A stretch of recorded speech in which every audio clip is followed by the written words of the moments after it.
الحمد لله رب العالمين والعاقبة للمتقين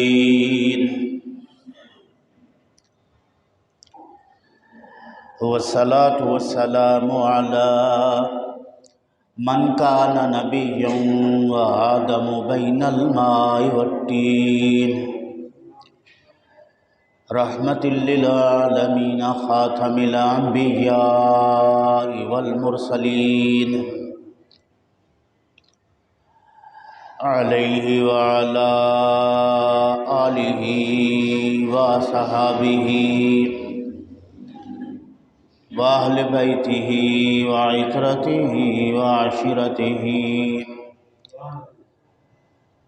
وأزواجه وذرياته وعلماء أمته وصلحاء ملته أجمعين أما بعد فأعوذ بالله من الشيطان الرجيم بسم الله الرحمن الرحيم الرجال قوامون على النساء بما فضل الله بعضهم على بعض وبما أنفقوا من أموالهم فالصالحات قانتات حافظات للغيب بما حفظ الله واللاتي تخافون نشوزهن فعظوهن واهجروهن في المضاجع واضربوهن فإن أطعنكم فلا تبغوا عليهن سبيلا إن الله كان عليا كبيرا آمنت بالله صدق الله مولانا العظيم وصدق رسوله النبي الكريم الأمين وقال الله تعالى في مقام آخر إن الله وملائكته يصلون على النبي يا أيها الذين آمنوا صلوا عليه وسلموا تسليما اللهم صل على سيدنا ومولانا محمد وعلى آل سيدنا وأصحاب سيدنا ومولانا محمد وبارك وسلم عليه يا صاحب الجمال ويا سيد البشر من وجهك المنير لقد نور القمر لا يمكن الثناء كما كان حقه بعد خدا بزرگ توئی قصہ مختصر حمد و صلاۃ کے بعد واجب الاحترام دوستان عزیز برادران اسلام، اللہ وحدہ لا شریک کے پاک کلام قرآن مجید فرقان حمید میں سے سورہ نساء کی آیت نمبر 34 تلاوت کیا ہے۔ اللہ رب العزت کی بارگاہ میں دعا ہے کہ رب ذوالجلال مختصر وقت میں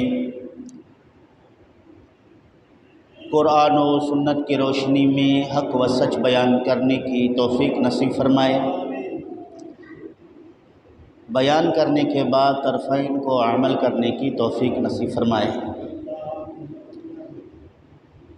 عزیزان گرامی، آج شعبان المعظم شریف کا یہ آخری جمعہ ہے، رمضان شریف کی آمد ہے۔ اللہ تعالیٰ جل شانہ ہمیں اس ماہ مقدس میں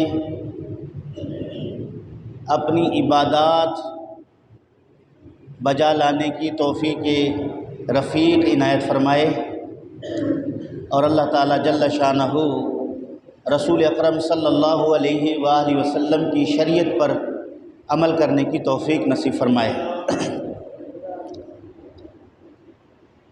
میری گفتگو انتہائی تعلیمی اور تربیت پر مبنی ہوا کرتی ہے، تو آپ احباب سے میں ہر وقت توجہ چاہتا ہوں کہ عام خطیب کی طرح ایک واقعہ، قصہ، حکایت بیان کر کے چند اشعار پیش سنا کر داد تحسین کا خواہاں نہیں۔ بے شک گفتگو سادے کلمات کے ساتھ ہو، لیکن ہو قرآن و سنت کی روشنی میں، جس سے سننے والوں کو علمی فوائد، اسلامی قوانین سے آگاہی حاصل ہو۔ آج کے اس پرفتن دور میں ہر روز قرآن مجید کے خلاف کوئی نئے ایجنڈے پر کام کرتے ہوئے لوگ نظر آتے ہیں۔ وہ کوئی یہودی نہیں، وہ کوئی نصرانی نہیں، وہ کوئی مجوسی نہیں، وہ کوئی سکھ، بدھ مت یا مشرک نہیں ہے، میرے اور آپ کے بھائی محمد مصطفیٰ پر کلمہ پڑھنے والے مسلمان ہیں۔ اغیار کے سبز باغات سے وہ اتنا متاثر ہو چکے ہیں کہ وہ قرآن مجید کی تعلیمات کو چھوڑ کر یہود و نصارہ کی تقریر کے خوگر ہو چکے ہیں۔ ابھی 8 مارچ کو وومین ڈے، عورتوں کا دن منایا گیا۔ اس دن منانے میں دنیاوی تعلیم سے آراستہ یونیورسٹی کے فضلاء، آئلی قوانین کے ماہر وکلاء شامل تھے، جنہوں نے اس بے دردی کے ساتھ قرآن مجید کے ارشادات کا مذاق اڑایا، بے دردی کے ساتھ جناب رسول کریم صلی اللہ علیہ وآلہ وسلم کے شریعت مطہرہ کو مسخ کرنے کی کوشش کی۔ ایسے میں چونکہ عوام کا دین کی طرف رجحان کم ہے، خطبہ، حکایات اور واقعات تک محدود ہیں، 11ویں 12ویں ایصال ثواب کے جھگڑوں پر خطبات دے رہے ہیں اور دیگر فتنوں کی طرف نظر نہیں رکھتے، اس وجہ سے یہ ماحول اور معاشرہ خراب سے خراب تر ہوتا جا رہا ہے۔ قرآن مجید نے جو بیان کیا وہ حق ہے، اور قرآن مجید کی مخالفت میں جو بیان ہو رہا ہے وہ باطل ہے۔ صحیح کہہ رہا ہوں؟ اس جملے سے اتفاق کرتے ہیں، جو قرآن فرماتا ہے وہی سچ ہے، جو قرآن کے خلاف بولتا ہے وہی جھوٹ ہے، جو قرآن فرماتا ہے وہ اسی میں کامیابی ہے، جو قرآن کے خلاف بولتا ہے اسی میں بربادی ہے۔ ہم بربادی والے لوگوں کو کامیاب قرار دے رہے ہیں، اور کامیابی والے لوگوں کو، کامیابی والے راستے کو، اور کامیابی والی تعلیم کو، اور کامیابی والے قوانین کو چھوڑ رہے ہیں۔ میں نے جو آیت کریمہ تلاوت کیا ہے، اس کا ترجمہ، اس سے متعلقہ مسائل عرض کر کے اپنی جگہ لوں گا۔ اللہ رب العالمین نے فرمایا الرجال قوامون علی النساء، مرد حاکم ہیں عورتوں پر۔ کس نے کہا؟ کس نے؟ قرآن مجید نے۔ قرآن مجید نے فرمایا کہ حاکم جو ہے کون ہے؟ بولے۔ اب حاکم مرد ہو اور دنیاوی تعلیم سے آراستہ یونیورسٹی کا فاضل عورت کو حاکمہ بنا دے اور مرد کو محکوم بنا دے، یہ قرآن کے صریح خلاف ہے۔ قرآن کے یہاں الرجال جو جمع ہے الرجل کا، رجل کہتے ہیں مرد کو، جس میں پڑھا ہوا ان پڑھ امیر یا غریب کسی قسم کی کوئی قید نہیں، مطلق مرد فرما کر رب ذوالجلال نے ہر مرد کو سردار کہا، ہر مرد کو رئیس کہا، ہر مرد کو حاکم کہا عورت کے اوپر۔ اب اطاعت اور فرمان برداری کس کی ہے؟ حاکم کی۔ اب مرضی کس کا چلے گا؟ حاکم کا۔ اب قرآن کریم نے یہ فرما دیا الرجال قوامون علی النساء، یہ مرد جو ہیں یہ حاکم ہیں عورتوں کے اوپر، بما فضل اللہ رب العالمین کے فضل و کرم سے۔ یہ حاکمیت کا درجہ انہیں اللہ نے دیا، یہ مردوں پر اللہ رب العالمین کا فضل ہے، خود سے نہیں۔ اللہ رب العالمین کے فضل سے مرد کو حاکمیت کا درجہ ملا، اور اس کے ماتحت اللہ رب العالمین نے عورت کو رکھا۔ اب اس کے بعد فرمایا کہ فضل اللہ بعضهم علی بعض، اس میں اللہ رب العالمین نے بعض کو بعض پر فضیلت دیا ہے، انہی میں بعض پر افضل ہیں، لیکن عورتوں کے معاملے میں وہ سب حاکم ہیں۔ وَبِمَا أَنفَقُوا مِنْ أَمْوَالِهِمْ، اس کے حاکم ہونے کا سبب قرآن بیان فرما رہا ہے۔ وَبِمَا أَنفَقُوا مِنْ أَمْوَالِهِمْ، بوجہ اس کے کہ وہ اپنا مال ان پر خرچ کرتے ہیں۔ عورت کا نان و نفقہ یہ مرد پر واجب ہے، نہ کہ خاتون پر۔ گھر کے تمام مالی اخراجات کی ذمہ داری مرد کے اوپر عائد ہے، عورت کے اوپر نہیں، اس لیے کہ مرد حاکم ہے اور یہ بوجھ برداشت کر سکتا ہے۔ یہ طریقہ اور تعلیم صرف مرد کے لیے ہے کہ نان و نفقہ کا ذمہ دار یہی ہے، اس لیے یہ رئیس بھی ہے، اس لیے یہ عورتوں پر حاکم بھی ہے، اور یہ عورتوں پر مسلط بھی ہے۔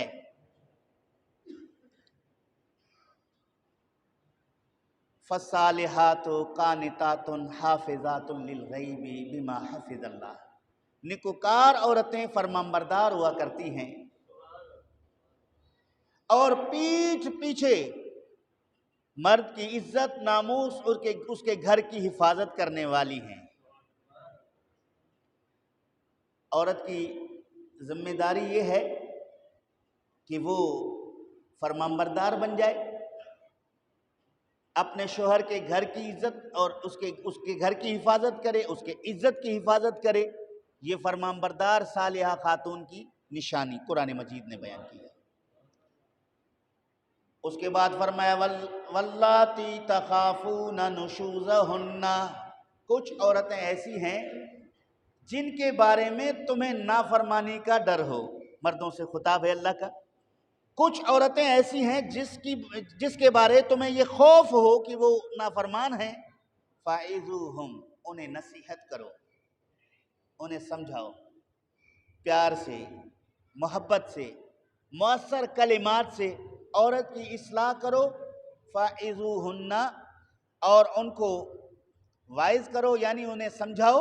وَاهْجُرُوهُنَّ فِي الْمَضَاجِعِ، اگر وہ تمہاری نرم باتوں کی نصیحت سے بھی وہ فرمانبردار نہ بن جائیں، تمہاری نرم باتوں کے نصیحت کے باوجود وہ اپنا قبلہ درست نہ کریں، تمہاری نرم باتوں کے باوجود وہ راہ راست کی طرف نہ آئیں، فرمایا وَاهْجُرُوهُنَّ فِي الْمَضَاجِعِ، اب مرد کو کہا گیا کہ تم ان کے بستر سے الگ ہو جاؤ، کچھ ناراضگی کا اظہار کرو۔ جس کمرے میں عورت تو کسی دوسرے کمرے میں اس بستر کو چھوڑ کر کوئی اور جگہ اپنے لیے اپنا لے، ممکن ہے اگر ذرا سی بھی اس میں رمق ہے کہ شوہر کی دوری سے وہ محسوس کر لے اور تائب ہو کر پھر شوہر کی فرمانبردار بن جائے۔ یہ قرآن مجید ہے۔ اب مرد سے کہا گیا کہ اب عورت سے بستر الگ کر دو، وَاهْجُرُوهُنَّ فِي الْمَضَاجِعِ، بستروں سے الگ کر دو۔ اس سے بھی سمجھدار عقل مند گھر آباد کرنے والی خواتین کی اصلاح ہو سکتی ہے۔ شروع سے ڈنڈا اٹھا کے پہلی فرصت میں مارنے کا حکم نہیں ہے، ترتیب دیکھیے قرآن مجید کا، گھریلو ماحول کے اصلاح کے لیے اللہ رب العالمین کا یہ بیان دیکھیے۔ پہلے کیا کرو؟ نرم کلمات سے، پیار سے انہیں سمجھاؤ، نصیحت کرو، انہیں بتاؤ کہ تمہارے اس رویے سے بچوں پر برا اثر پڑے گا، تمہارے اس رویے سے گھر کا ماحول خراب ہوگا، تمہارے اس رویے سے معاشرے میں ہمارے گھر کو بہتر نگاہ سے نہیں دیکھا جائے گا۔ ممکن ہے ان باتوں سے وہ اپنی اصلاح کر لے اور اپنی زبان قابو میں، کنٹرول میں کر کے شوہر کی فرمانبرداری اور بچوں کی خدمت میں لگ جائے۔ پہلا طریقہ۔ اگر اس سے ایسا نہیں ہوا، وَاهْجُرُوهُنَّ فِي الْمَضَاجِعِ، پھر بسترے سے الگ ہو جاؤ۔ ممکن ہے اب دوسری بات سے ان کی اصلاح ہو جائے کہ شوہر ناراض ہے، یہ ناراضگی جا کر کہیں گھر ٹوٹنے کا سبب نہ بن جائے۔ ممکن ہے وہ خوف زدہ ہو کر پھر شوہر کی طرف اطاعت لے کر آ جائے۔ اگر یہ بھی نہیں ہے، فرمایا وَاضْرِبُوهُنَّ، پھر انہیں معمولی سزا دو۔ وَاضْرِبُوهُنَّ، پھر انہیں مارو، پھر انہیں بولو، پھر انہیں۔ اب یہاں ذرا سمجھیے اس مسئلے کو، آج سمجھو میں بچوں کو پڑھا رہا ہوں، سمجھیے۔ قرآن مجید نے چور کے لیے کہا کہ اس کے ہاتھ کاٹو، لیکن ہاتھ کاٹنے کا اختیار جس کی چوری ہوئی ہے اس کو نہیں ہے، حاکم وقت کو ہے، بادشاہ کو ہے، بادشاہ اس کو سزا دے، قاضی اس کو سزا دے۔ اگر کسی نے کسی قسم کا جرم کیا ہے اس کو عدالت اسلامیہ سے سزا دلوایا جائے گا، لیکن خاتون نے اپنے شوہر کی نافرمانی کی ہے، اب عدالت اسلامیہ سے نہیں کہا جا رہا بلکہ اس کے شوہر سے کہا جا رہا ہے، فَاضْرِبُوهُنَّ، انہیں مارو۔ معلوم ہوا کہ عورتوں کے مسائل گھروں میں حل کیے جائیں گے، یہ عدالتوں کی طرف جانے والے مسائل نہیں۔ عدالتوں میں جانے والے مسائل بولیں، شوہر سے کہا جا رہا ہے فَاضْرِبُوهُنَّ، انہیں مارو، یعنی تم انہیں سزا دو، تمہیں اللہ نے اختیار دیا ہے۔ کیوں؟ الرجال قوامون علی النساء، تو جو حاکم ہے اپنی بیوی پر، کسی اور حاکم کے حوالے کیوں کر رہا ہے اس کو؟ تو خود حاکم ہے اپنی بیوی پر، اب اس کا فیصلہ بھی تو کرے گا، اور فیصلہ کرنے کا طریقہ بھی اللہ رب العالمین نے بتا دیا۔ اور اس کو آج کے دور میں ظلم قرار دیا جا رہا ہے۔ وومن ڈے میں بڑی اس پر تقریریں کی گئی، یہ ہو گیا، وہ ہو گیا، فلاں ہو گیا۔ قرآن مجید نے بتدریج عورت کی اصلاح کے قوانین قرآن مجید بیان فرما رہا ہے۔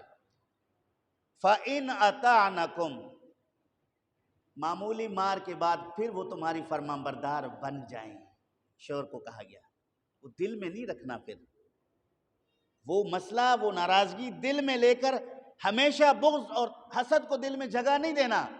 فَإِنْ أَطَعْنَكُمْ فَلَا تَبْغُوا عَلَيْهِنَّ سَبِيلًا، اگر وہ تمہاری فرمان برداری کرنے لگ جائیں پھر ان پر کسی قسم کی زیادتی نہیں کرنا، کوئی بہانہ تلاش کر کے دوبارہ سزا نہیں دینا، بلا وجہ، بلا جواز، بہانہ تلاش کر کے اس عورت کو جو فرمان بردار ہو کے واپس شوہر کے پاس آ چکی ہے اسے سزا نہ دو، کوئی بہانہ تلاش نہ کرو، بلکہ پہلے کی طرح حسن اسلوبی کے ساتھ اس کو اپنی بیوی بنا کر آباد رکھو۔ یہ قرآن مجید کا قانون ہے۔ ان اللہ کان علیٰ کبیرہ، بے شک اللہ رب العالمین بلند ہے اور بڑا ہے۔ تفسیر ابن کثیر میں علامہ محمد بن اسماعیل دمشقی اس آیت کریمہ کے تفسیر میں حدیث نقل فرماتے ہیں کہ ایک انصاری عورت رسول کریم صلی اللہ علیہ وآلہ وسلم کی بارگاہ میں شکایت لے کر آئی، عرض کرنے لگی، یا رسول اللہ صلی اللہ علیہ وسلم، میرے شوہر نے مجھے تھپڑ مارا ہے، میرے شوہر نے مجھے تھپڑ مارا ہے۔ نبی کریم صلی اللہ تعالیٰ علیہ وآلہ وسلم نے اس خاتون کے شوہر کو بلایا اور آپ صلی اللہ علیہ وسلم نے ارادہ فرمایا کہ اس عورت کا قصاص اس کے شوہر سے لیا جائے، بدلہ لیا جائے۔ ابھی آپ نے ارادہ فرمایا، اللہ رب العالمین نے جبریل علیہ السلام کو بھیج کر یہ آیت اپنے پیارے محبوب پہ نازل فرمایا، الرجال قوامون علی النساء، مرد اپنی عورتوں پر حاکم ہیں۔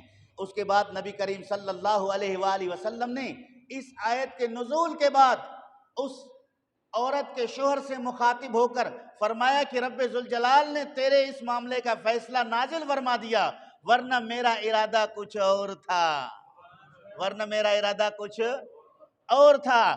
یہاں سے پتہ چلا کہ تادیباً اگر عورت کی اصلاح کی خاطر اگر شوہر زیادتی اور ظلم سے ہٹ کر صرف تربیت کی خاطر تھوڑی تنبیہ کر لیتا ہے اور معمولی سزا دے دیتا ہے تو اس پر کسی قسم کے جھگڑا کرنے کی ضرورت، اس پر کسی قسم کے واویلا کرنے کی ضرورت، اس پر کسی قسم کا ہلا گلا کرنے کی ضرورت نہیں ہے، چونکہ قرآن نے اجازت دے دیا ہے۔ اب قرآن مجید کی نص آیت سے ثابت ہو گیا کہ شوہر اپنی بیوی کو معمولی سزا دینے کا حق رکھتا ہے۔ اگر کوئی چوک پر اس کو ظلم قرار دے، وہ قرآن کریم کی تعلیمات کو ظالمانہ کہہ رہا ہے یا نہیں؟ سوال ہے، کیا کہہ رہا ہے؟ وہ ظالمانہ کہہ رہا ہے۔ ہاں، نبی کریم صلی اللہ تعالیٰ علیہ وآلہ وسلم نے اس کی وضاحت کی ہے، یعنی ایسی مار نہ ہو کہ اس کے جسم پر نشان بن جائیں، یا ایسی مار نہ ہو کہ جس کی ہڈی متاثر ہو۔ اس طرح کے مار سے نبی اکرم صلی اللہ علیہ وآلہ وسلم نے روکا، اور پھر آپ صلی اللہ علیہ وسلم نے چہرے پر مارنے سے بھی منع کیا، لیکن تادیباً اس کی اجازت موجود ہے۔ ایک اب دوسری حدیث سن لی، یہ مشکاہ شریف کے اندر حدیث موجود ہے۔ حضرت معاذ بن جبل رضی اللہ تعالیٰ عنہ فرماتے ہیں مجھے نبی کریم صلی اللہ علیہ وسلم نے 10 باتوں کی وصیت کی ہے۔ کتنے باتوں کی نصیحت کی ہے؟ 10 باتوں کی وصیت کی ہے۔ اوصانی رسول اللہ صلی اللہ علیہ وسلم بعشر کلمات، مجھے اللہ کے محبوب نے 10 باتوں کی نصیحت کی ہے، وصیت کی ہے۔ کیا ہے؟ قال لا تشرک باللہ شیئا وان قتلت او حرقت، نبی کریم نے مجھے کہا کہ اللہ کے ساتھ کسی کو شریک نہ ٹھہراؤ، اس جرم میں اگر تجھے قتل کیا جائے یا جلا دیا جائے، قتل ہونے کو قبول کر لینا، جل جانے کو قبول کر لینا، لیکن رب ذوالجلال کے ساتھ کسی کو شریک نہ ٹھہرانا۔ ایک بات فرمایا وَلَا تَعُقَّنَّ وَالِدَيْكَ وَإِنْ أَمْرَاكَ أَن تَخْرُجَ مِنْ أَهْلِكَ وَمَالِكَ، دوسری بات اپنے ماں باپ کی نافرمانی نہ کرنا، اگرچہ وہ تجھے حکم دے کہ تو اپنے مال سے، اپنی بیوی سے الگ ہو جا، مال اور بیوی کی جدائی برداشت کر لینا، لیکن والدین کی نافرمانی نہ کرنا۔ 2 باتیں۔ تیسری بات وَلَا تَتْرُكَنَّ صَلَاةً مَكْتُوبَةً مُتَعَمِّدًا، اور جان بوجھ کر کسی فرض نماز کو ترک نہ کرنا۔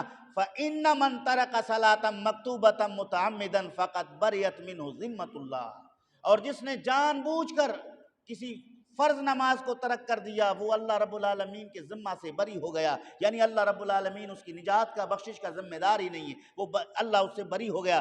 وَلَا تَشْرَبَنَّ خَمْرًا، اور شراب نہ پینا۔ فَإِنَّهُ رَأْسُ كُلِّ فَاحِشَةٍ، کیونکہ یہ ہر بے حیائی کی ماں ہے، ہر بے حیائی کی جڑ ہے۔ وَإِيَّاكَ وَالْمَعْصِيَةَ، خاص طور پر نافرمانی اللہ رب العالمین کی نہ کرنا۔ فَإِنَّ بِالْمَعْصِيَةِ حَلَّ سَخَطُ اللَّهِ، اگر تو نے اللہ رب العالمین کی نافرمانی کی، اس میں اللہ رب العالمین کی ناراضگی بڑھ جائے گی، اللہ ناراض ہو جائے گا۔ وَإِيَّاكَ وَالْفِرَارَ مِنَ الزَّحْفِ، اور جنگ کے میدان کو چھوڑ کر نہ بھاگنا پیٹھ دکھا کر۔ وَإِنْ هَلَكَ النَّاسُ، اگرچہ لوگ اس جنگ میں ہلاک ہو جائیں۔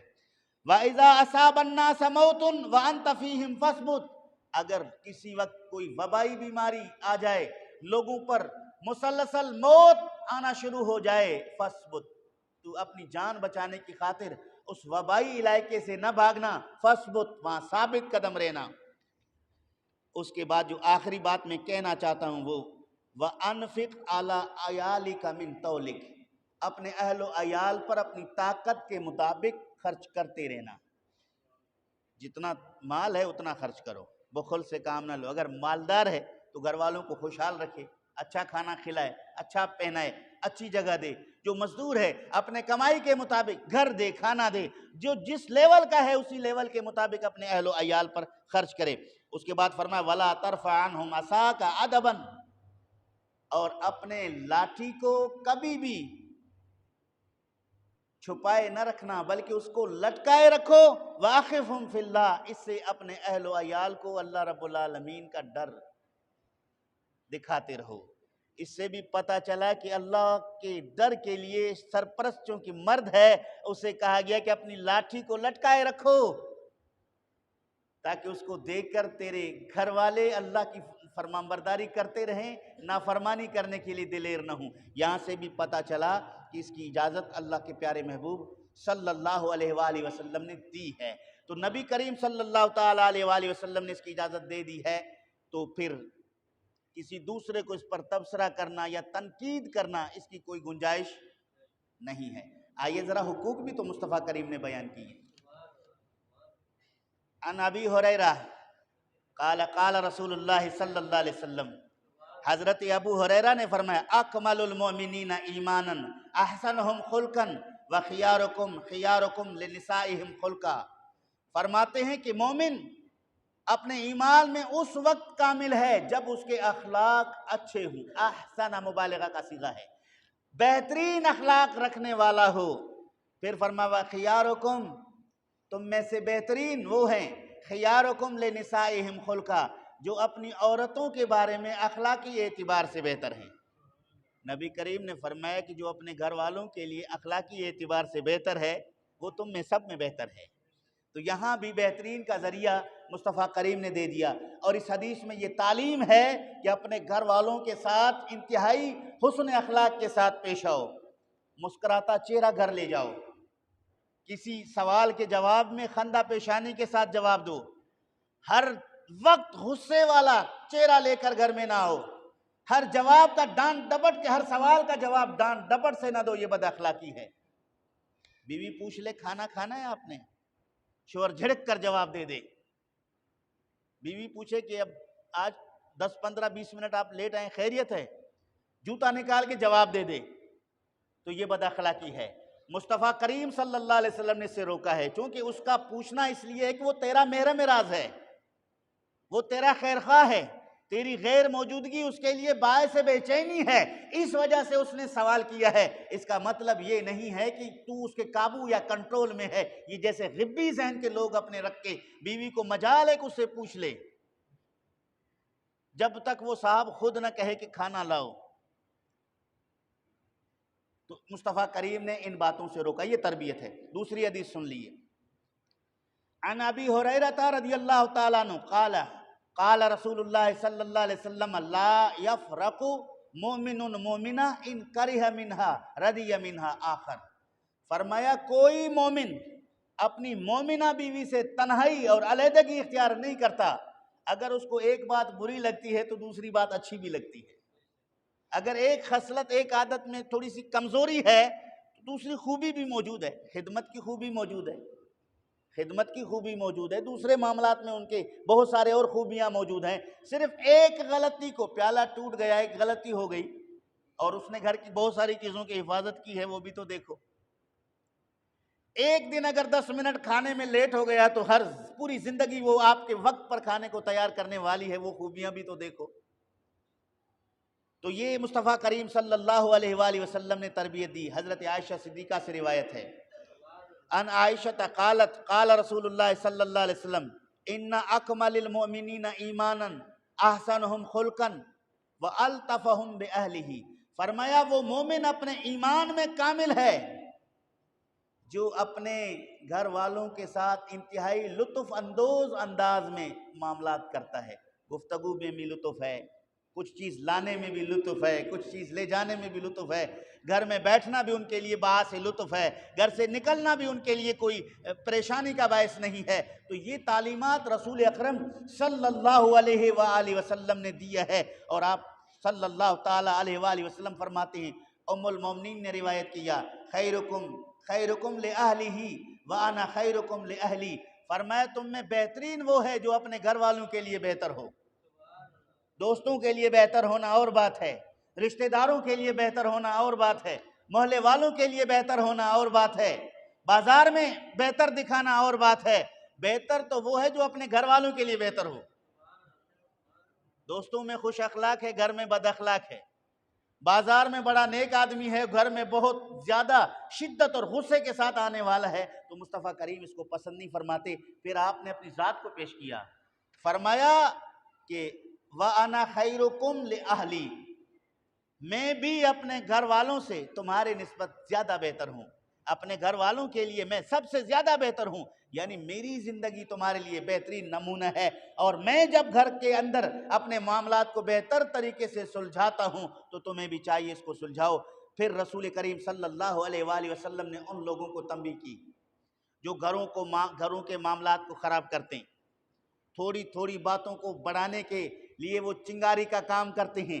نبی کریم صلی اللہ علیہ وآلہ وسلم نے فرمایا، ابو ہریرہ کی روایت ہے، قال قال رسول اللہ صلی اللہ علیہ وسلم من حبب زوجۃ امرأۃ او مملوکہ فلیس منا،